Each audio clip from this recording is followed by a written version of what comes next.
கர்த்தருடைய பரிசுத்த நாமத்துக்கு மகிமை உண்டாவதாக. இந்த ஆராதனையிலும் ஆண்டவருடைய வசனத்தை இந்த காலங்களிலே நாம் தியானிப்போம். எசேக்கியேல் தீர்க்கதரிசன புஸ்தகம் 33வது அதிகாரம் 24வது வசனம். எசேக்கியேல் 33:24. மனுபுத்திரனே, இஸ்ரவேல் தேசத்தின் பாழான இடங்களில் உள்ள குடிகள் ஆபிரகாம் ஒருவனாய் இருந்து தேசத்தை சுதந்தரித்துக் கொண்டான். நாங்கள் அநேகராய் இருக்கிறோம், எங்களுக்கு இந்த தேசம் சுதந்திரமாக கொடுக்கப்பட்டது என்று சொல்லுகிறார்கள். ஆபிரகாம் ஒருவனாய் இருந்து தேசத்தை சுதந்தரித்துக் கொண்டான். ஆபிரகாம் ஒருவனாய் இருந்து தேசத்தை சுதந்தரித்து கொண்டான். கர்த்தருக்கு ஸ்தோத்திரம் உண்டாவதாக. ஆண்டவர் ஆபிரகாமை ஒருவனாய் இருக்கும் போது அவர் அழைத்தார். அந்த ஒருவன் தேசத்தையே சுதந்தரிக்கும்படி ஆண்டவர் ஆசீர்வதித்தார். அந்த கானான் தேசத்தை, ஆண்டவர் அவனுக்கு வாக்குத்தத்தம் பண்ணின தேசத்தை ஆபிரகாம் சுதந்தரிக்கும்படிக்கு ஆண்டவர் கொடுத்தார். கர்த்தருக்கு ஸ்தோத்திரம் உண்டாவதாக. எனவே நாம் இன்னைக்கும் சுதந்தரிக்கிறவர்களாக இருக்கிறோம். கர்த்தருடைய நாமம் மகிமைப்படுவதாக. அல்லேலூயா. நாம் சுதந்தரிக்கிறவர்களாக இருக்கிறோம். கர்த்தருக்கு ஸ்தோத்திரம். இந்த அதிகாரத்துல ஆண்டவர் ஒன்றை முக்கியப்படுத்துகிறார். நாங்கள் இந்த தேசம் எங்களுக்கு சுதந்திரமாக கொடுக்கப்பட்டது என்று சொல்லுகிறார்கள். ஆனால் ஸ்தோத்திரம் உண்டாவதாக, இந்த தேசம் சுதந்திரமாக கொடுக்கப்பட்டது என்று சொல்லும் போது நம்முடைய வாழ்க்கை அதற்கு உரிய வாழ்க்கையாக இருக்க வேண்டும்.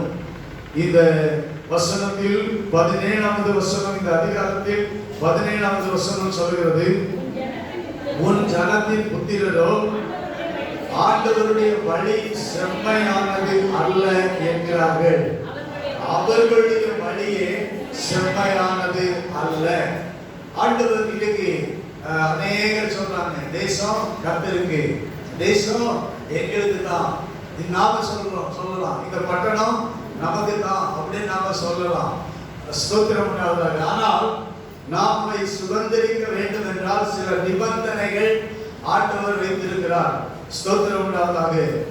இவைகளை சொன்னாலும் நாங்கள் சுதந்திரித்துக் கொள்வோம், இந்த தேசம் எங்களுக்கு சுதந்திரமாக கொடுக்கப்பட்டது என்று சொல்லுகிறார்கள். ஆனால் ஆண்டவருடைய வழி செம்மையானது அல்ல என்கிறார்கள். ஆண்டவருடைய வழி செம்மையானது அல்ல என்கிறார்கள். ஸ்தோத்திரம். 20வது வசனத்திலும் பார்க்கிறோம், நீங்களோ ஆண்டவருடைய வழி செம்மையானது அல்ல என்கிறீர்கள். இஸ்ரவேல் வீட்டாரே, நான் உங்களில் ஒவ்வொருவனையும் அவன் வழியின் படியே நியாயம் தீர்ப்பேன் என்று சொல்லுகின்றார். ஆண்டவருடைய வழி செம்மையானது அல்ல என்று சொல்லுகிறவர்களை பார்த்து ஆண்டவர் சொல்லுகிறார், நீங்கள் எப்படி தேசத்தை சுதந்திரித்துக் கொள்ள முடியும்? கர்த்தருக்கு ஸ்தோத்திரம். ஆண்டவருடைய வழி செம்மையானது என்பதை நம்முடைய வாழ்க்கையில எப்போதும் அறிக்கையிட வேண்டும். கைகளை உயர்த்தாம சொல்லுவோம். அல்லேலூயா. ஆண்டவருடைய வழி எப்போதுமே செம்மையானது. ஆண்டவர் எப்போதுமே உண்மை உள்ளவர். அவருடைய பாதை எப்பொழுதுமே உத்தமமானது, நீதியானது.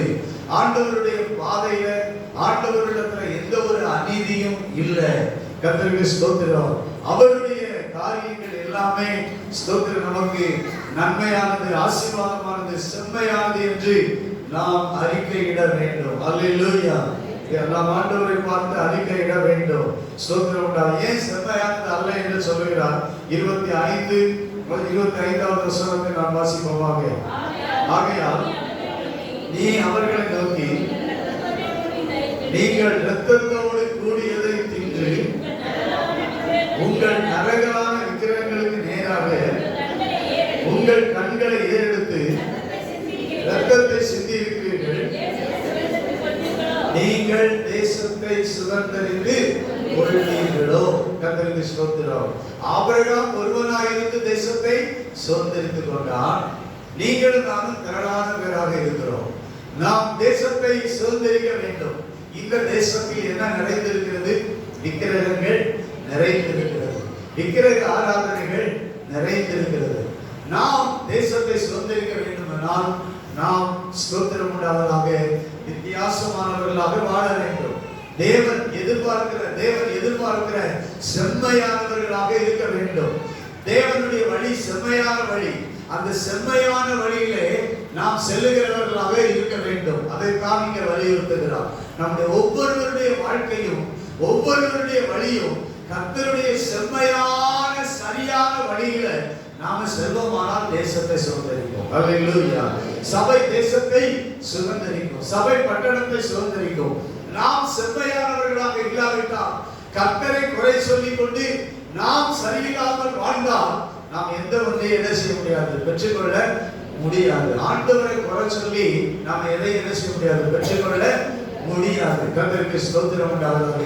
நாம் நம்முடைய வாழ்க்கையில் இருக்கிற குறைகளை நிவர்த்தி செய்ய வேண்டும், நம்மை செம்மைப்படுத்த வேண்டும், அவருடைய செம்மையான வழியிலே நடக்க வேண்டும். ஆண்டவர் சொல்கிறார், நீங்கள் இரத்தத்தோடு கூடியதை தின்கிறீர்கள். ஸ்தோத்திரம். ஆதியாகமத்தில் தேவனுடைய படைப்பில் நோவாவின் காலத்தில் இருந்து எப்போ ஆண்டவர் மனிதர்களுக்கு மிருகங்களை சாப்பிடலான்னு ஒரு கட்டளையை, ஒரு பெர்மிஷனை கொடுத்தாரோ, ஆதியாகமத்தில் ஆதாம் ஏவாளுக்கு அந்த சந்ததிக்கு மிருகங்களை சாப்பிடுவதற்கு தேவன் என்ன செய்யவில்லை, அனுமதி கொடுக்கவில்லை. இலைகளை, கீரைகளை, பழங்களை, தானியங்களை சாப்பிடுவதற்கு தான் அனுமதி கொடுத்தார்.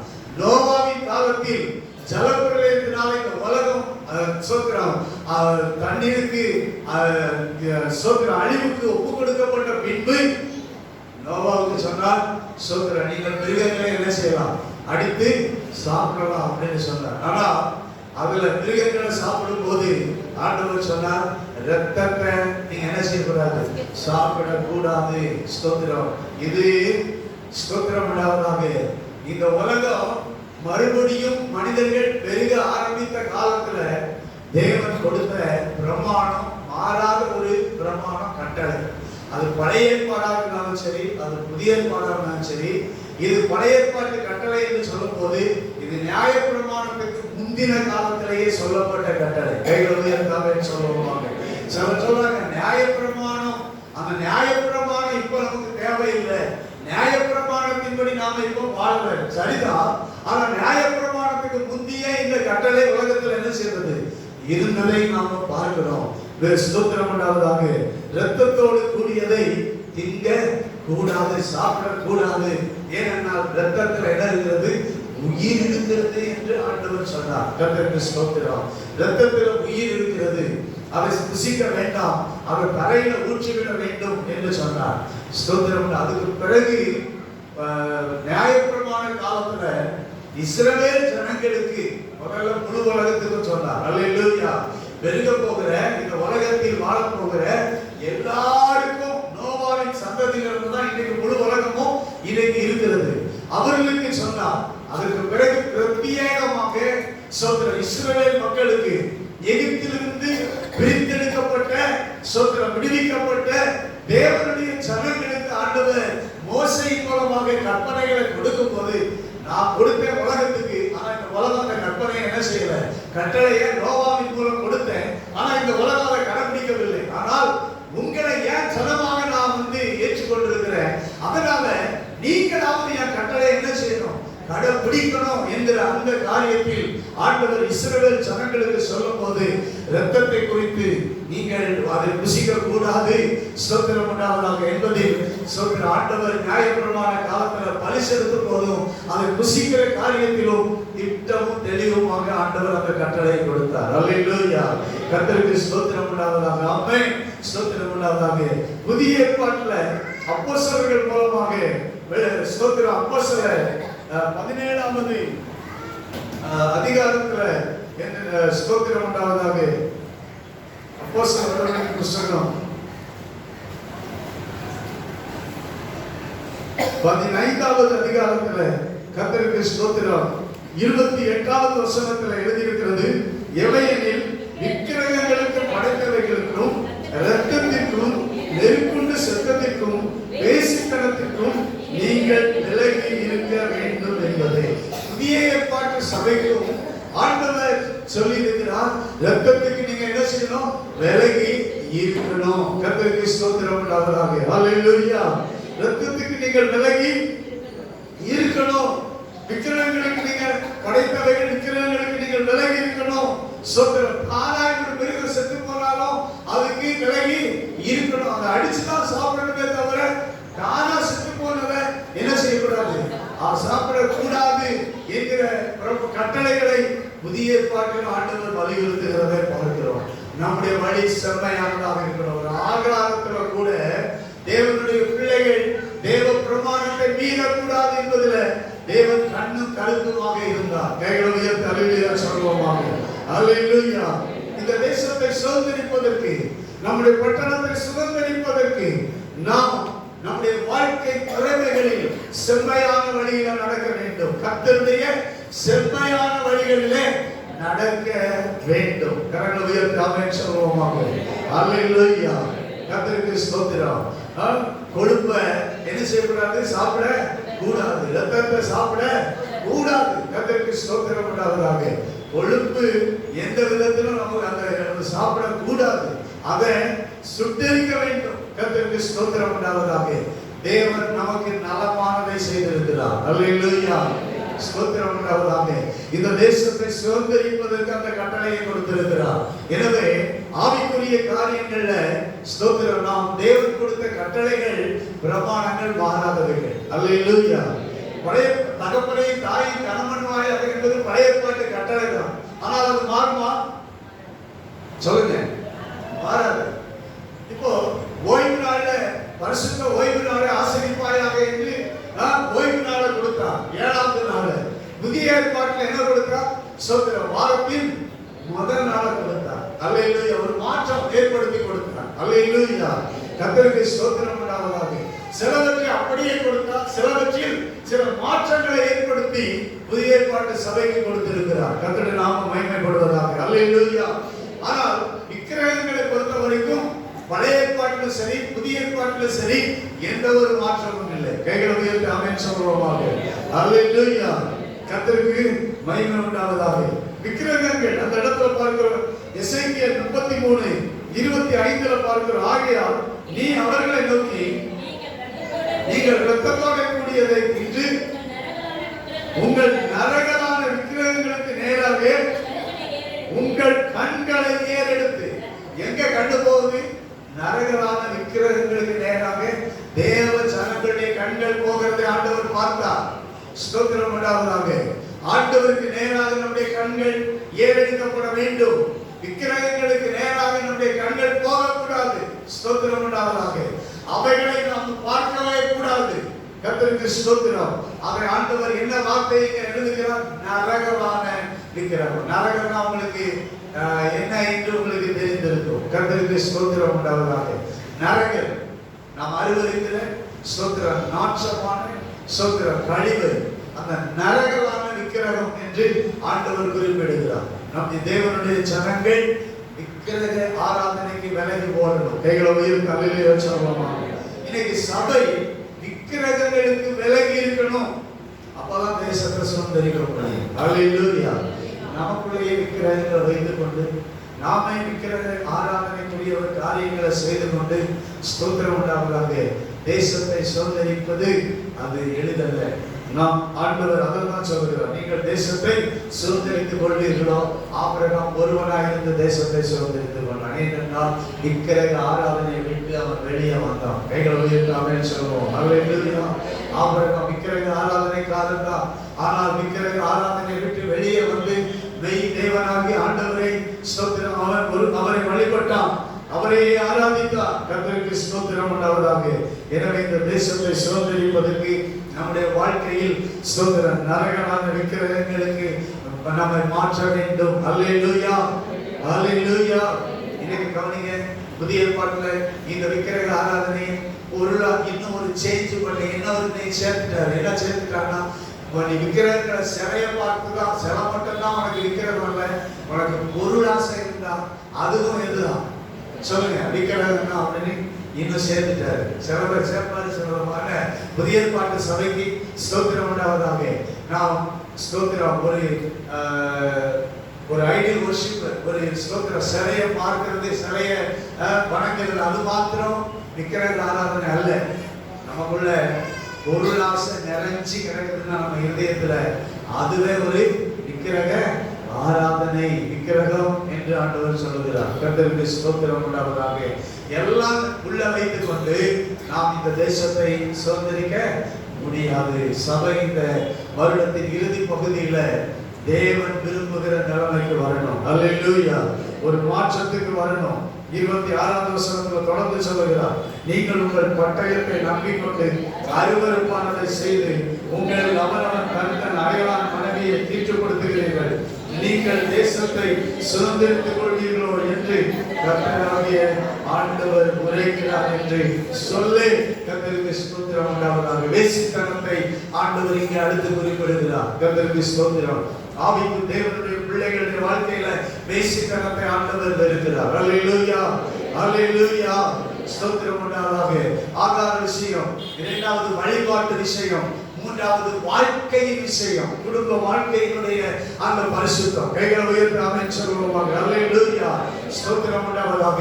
வாழ்க்கையின் தரம், வாழ்க்கை, நம்முடைய வாழ்க்கை எப்படிப்பட்டதா இருக்க வேண்டும் என்பதை ஆண்டவர் கவனித்து பார்க்கிறார். அப்படி ஒரு பரிசுத்த வாழ்க்கை இருக்கும் போதுதான் சபை தேசத்தை சுதந்திரித்துக் கொள்ள முடியும். அல்லேலூயா, அல்லேலூயா, அல்லேலூயா. கர்த்தருக்கு ஸ்தோத்திரம் உண்டாவதாக. ஆமென். கர்த்தருக்கு ஸ்தோத்திரம். இந்த கால வேளையிலும் ஆண்டவர் ஸ்தோத்திரம் தேசத்தை சுதந்திரிப்பதற்கு ஆபிரகாம் ஒருவனாக இருந்து தேசத்தை சுதந்திரித்துக் கொண்டான். இன்னைக்கு நாமும் அநேகராக இருக்கிறோம். அல்லேலூயா. நாம தேசத்தை சுதந்திரிக்க முடியுமா? முடியும். எப்ப முடியும்? ஸ்தோத்திரம். நாம் ஆண்டவருடைய வழியை, செம்மையான வழியில நாம நடக்கும் போது இந்த தேசத்தை சுதந்திரித்துக் கொள்ள முடியும். கர்த்தருக்கு ஸ்தோத்திரம் உண்டாவதாக. அல்லேலூயா. ஸ்தோத்திரம் உண்டாவதாக. ஏசாயா தீர்க்கதரிசன புத்தகம் 51வது அதிகாரம் 2வது வசனம். ஏசாயா தீர்க்கதரிசன புத்தகம் 51வது அதிகாரம் 2வது வசனம். உங்கள் தகப்பனாகிய ஆபிரகாமையும் உங்கள் பெற்ற சாராளையும் நோக்கி பாருங்கள். அவன் ஒருவனாய் இருக்கையில் நான் அவனை அழைத்து அவனை ஆசீர்வதித்து அவனை பெருக பண்ணினேன். ஒருவனாய் இருக்கும் போது ஆண்டவர் அவனை அழைத்தார், அவனை ஆசீர்வதித்தார், அவனை பெருக பண்ணினார், அவனை தேசத்தை சுதந்திரிக்க பண்ணினார். கர்த்தருக்கு ஸ்தோத்திரம். எனவே ஆபிரகாமை நாம் நோக்கி பார்க்கும் பொழுது நம்முடைய வாழ்க்கையில் மாற்றங்கள் வரும். அல்லேலூயா.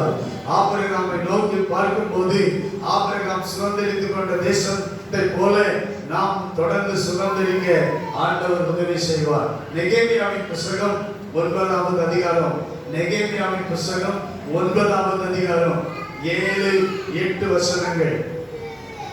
நெகேமியா 9வது அதிகாரம் 7-8 வசனங்கள். ஆபிரகாமை தெரிந்து கொண்டு அவனை ஊர் என்னும் கல்தேயரின் பட்டணத்திலிருந்து புறப்பட பண்ணி அவனுக்கு ஆபிரகாம் என்னும் பேரிட்ட தேவனாகிய கர்த்தர் நீர் அவன் இருதயத்தை உமக்கு முன்பாக உண்மையுள்ளதாக கண்டு கானானியர், ஏத்தியர், எமோரியர், பெர்சியர், எபூசியர், கிர்காசியருடைய தேசத்தை அவன் சந்ததிக்கு கொடுக்கும்படி அவனோடு உடன்படிக்கை பண்ணி உம்முடைய வார்த்தைகளை நிறைவேற்றினீர். நீ நீதியுள்ளவர். அல்லேலூயா. ஆண்டவர் உடன்படிக்கை பண்ணி ஆண்டவர் அவருடைய வார்த்தைகளை நிறைவேற்றினாராம். இந்த அதிகாரத்தில் தொடர்ந்து வாசிக்கும் போது அதை நாம் பார்க்க முடியும். 23வது வசனத்தில் நாம் தொடர்ந்து வாசிப்போம். இப்பொழுது 23வது வசனம். அவர்கள் பிள்ளைகளை வானத்து நட்சத்திரங்களைப் போல பெருக பண்ணி சுதந்திரித்துக் கொள்ளும்படி நீர் அவர்கள் பிதாக்களுக்கு சொன்ன தேசத்திலே அவர்களை அழைத்து வந்தீர். அல்லேலூயா. ஸ்தோத்திரம் உண்டாவதாக. அவர்கள் பிள்ளைகளை நட்சத்திரங்களைப் போல பெருக பண்ணினார். ஏன்? சுதந்திரித்துக் கொள்ள பண்ணும். சுதந்திரித்து கொள்ளும்படி அவர்கள் பிதாக்களுக்கு சொன்ன தேசத்திலே அவர்களை அழைத்து வந்தீர். தொடர்ந்து தேசத்தை சுதந்திரித்துக் கொண்டார்கள். நீர் அவர்களுக்கு முன்பாக தேசத்தின் குடிகளாகிய கானானியரை தாழ்த்தி அவர்களை அவர்கள் ராஜாக்களையும் தேசத்தின் ஜனங்களையும் ஒப்பு கொடுத்தி, கவனிங்க இந்த வார்த்தையை, அரணான பட்டணங்களையும் செழுமையான பூமியை சுதந்திரித்தார்கள். அல்லேலூயா. செழுமையான பூமியை அவர்கள் கட்டி கொண்டார்கள். சகலவித உடைமைகள் நிறைந்த வீடுகள். அவன் வீட்டுல எல்லா பொருளும் இருந்துச்சு. அவனுக்கு தேவையான எல்லா உடைமைகளையும் இருந்த அப்படிப்பட்ட வீடுகளை அவர்கள் பெற்றுக் கொண்டார்கள். அல்லேலூயா. கானானுக்குள் அவர்கள் வந்தபோது ஸ்தோத்திரம் உண்டாவதாக, அந்த பலத்த ஜாதிகள் அங்கே குடியிருந்தாங்க இல்லையா, அவங்க எல்லாம் துரத்தப்பட்டார்கள். அவருடைய வீடுகளுக்குள்ள எல்லாமே இருந்தது. அல்லேலூயா. ஸ்தோத்திரம் உண்டாவதாக, சகலவித உடைமைகள் நிறைந்த வீடுகள், வெட்டப்பட்ட துறவுகள், ஏராளமான திராட்சை தோட்டங்கள், ஒலிவ தோப்புகள், கனி கொடுக்கும் விருட்சங்களை எல்லாம் சுதந்திரித்தாங்க. இந்த தேசத்தை சுதந்திரித்தாங்க. அந்த தேசத்தில் உள்ள அரணான பட்டணங்களை சுதந்திரித்தாங்க.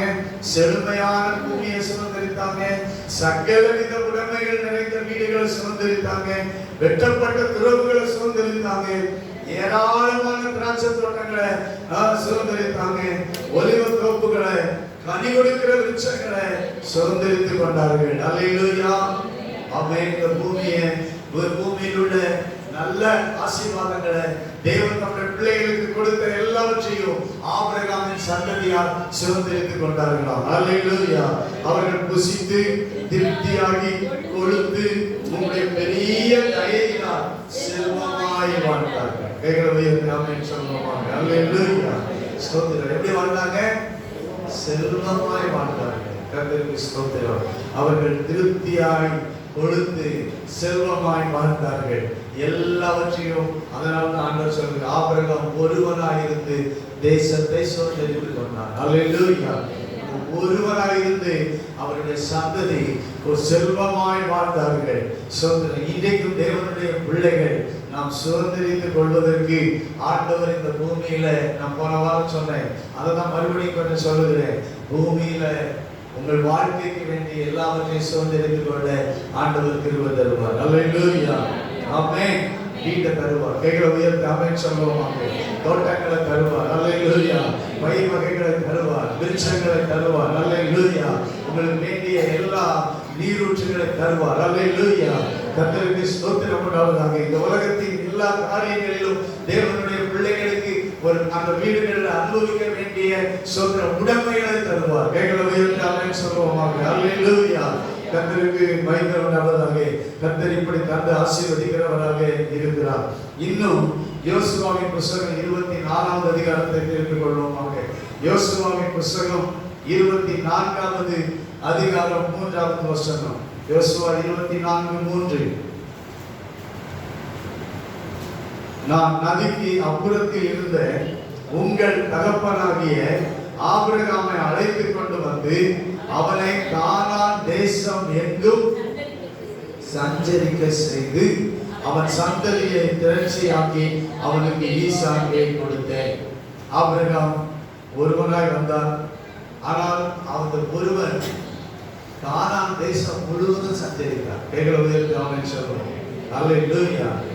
ஒரு இடத்துல அவர் இருக்கலங்க, அந்த தேசம் முழுவதும் எப்பட்டும் அப்பட்டும் சுற்றி திரி அப்படின்னு சொல்லி அந்த தேசத்தெல்லாம் நோக்கி பாரு, இதுதான் உனக்கு எல்லை அப்படின்னு அந்த தேசம் முழுவதும் அவன் சஞ்சரித்தான். கர்த்தருக்கு ஸ்தோத்திரம்.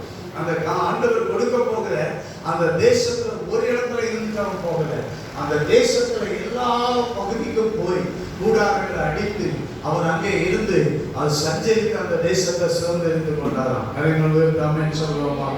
அல்லேலூயா. கானான் தேசம் எங்கும் அவனை சஞ்சரிக்க செய்தார். கர்த்தருக்கு ஸ்தோத்திரம் உண்டாவதாக. 13வது வசனத்துல தொடர்ந்து வாசிப்போம். 13வது வசனம்.